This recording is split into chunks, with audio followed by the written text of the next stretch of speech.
এই অ্যাক্টিংটা করিয়েছি। আসলে সরি, আমাকে মাফ করে দাও। আমি আসলে তোমাকে একটু বিশ্বাস করতে পারিনি, একটু সন্দেহ সৃষ্টি হয়েছিল।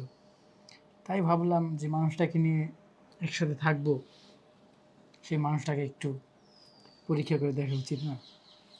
তাই আমি একটু পরীক্ষা করলাম। কিন্তু শান্ত, তুমি এটা একদমই ঠিক করোনি।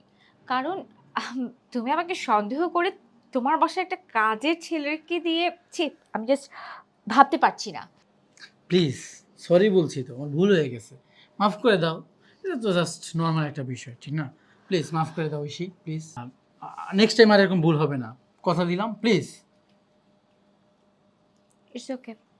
আর চলো, এখন আমাকে বিদায় দিবে। তুমি দাঁড়াও, আমি লাগেজটা নিয়ে আসি। হুম, চলো।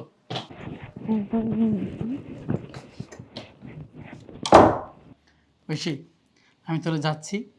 তুমি বাসায় একটু দেখে রেখো, ঠিক আছে? আমি খুব শীঘ্রই চলে আসবো, বেশি না, অনলি 6 মান্থ। ঠিক আছে। আর ওকে। অবশ্যই কিন্তু কল করবে আমাকে, হ্যাঁ? শিওর, আমি যখন যখন তোমাকে মিস করবো আমি তোমাকে কল দিব, আর অডিও না, ভিডিও কল দিব। ওকে বেবি, ঠিক আছে, আসি, ভালো ঠিক থেকো। আছে, সাবধানে যেও, হ্যাঁ, হ্যাঁ। ওকে।